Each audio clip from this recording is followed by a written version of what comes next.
Welcome to my channel Limelight Leaks. Please share and subscribe and hit the bell icon for new updates. People say, well, I would like to have done this and that, so you could have done it. They said, well, I couldn't get out of here. But hey, the bus runs every day. Morgan Freeman is one of the most respected actors in movies, as a special voice and acts with dignity. This has made him like America's unofficial storyteller of serious and wise things. Over his 60-year career, Freeman has built an image of being calm, professional, and gentle. He has earned respect from audiences and other actors of all ages. His journey from theater stages to becoming a global star shows not just amazing talent, but also his strong commitment to doing his job well and playing characters in a real way that very few actors have matched. Under Freeman's carefully kept public image lies the sharp mind of a classically trained actor who doesn't like unprofessional behavior, big egos, or when people don't care about doing good work. His dislikes aren't because he's jealous or has personal fights with people.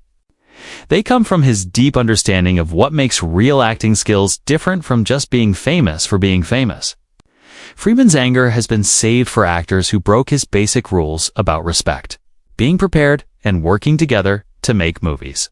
The country doesn't matter. We're going to do whatever we can to get this black man out of here.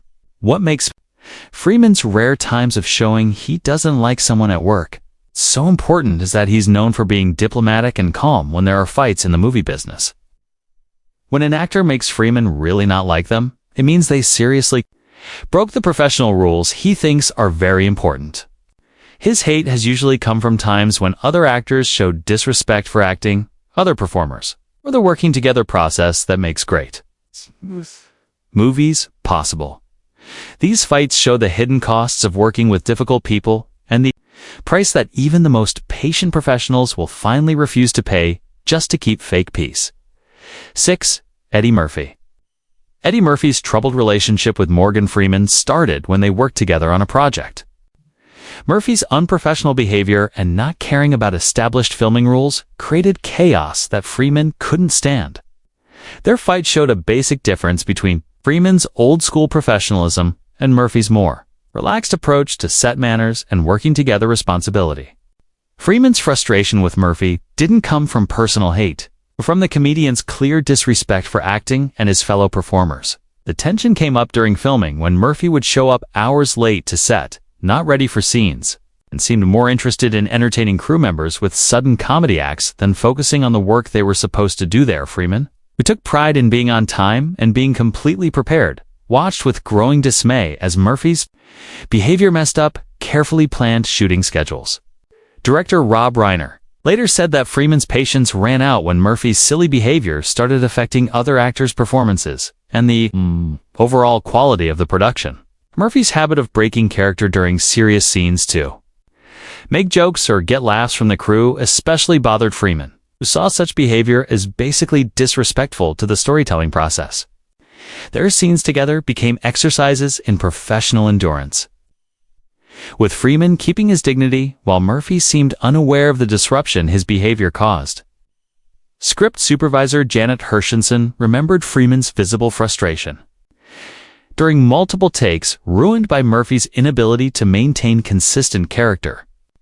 Freeman's private opinion was typically measured but devastating. Eddie confused being funny with being professional, which is why he never understood that great comedy requires the same discipline as great drama. 5. Will Smith. Will Smith's place among Morgan Freeman's most disliked actors represents a more complex form of professional dislike. Freeman's distaste for what he saw as Smith's calculating approach to career advancement and fake charm. Their relationship went bad, not through dramatic confrontation, but through Freeman's growing awareness of Smith's manipulative behavior behind his public image of being likable and successful. Freeman found Smith's carefully built image and strategic relationship building basically fake and against genuine artistic development. Their first collaboration began well, with Freeman appreciating Smith's work ethic and apparent respect for veteran performers. However, Freeman gradually became aware of Smith's pattern of using relationships with respected actors, like himself, to make his own credibility and awards chances better. Producer Jerry Bruckheimer later revealed that Freeman felt used by Smith's tendency to publicize their professional relationship, while privately showing little genuine interest in learning from Freeman's experience and wisdom. The breaking point came when Smith began publicly crediting Freeman as a mentor, while at the same time ignoring his advice about project selection and character development. Freeman interpreted this behavior as the worst kind of Hollywood opportunism, using an established actor's reputation to enhance your own while showing no genuine respect for their guidance.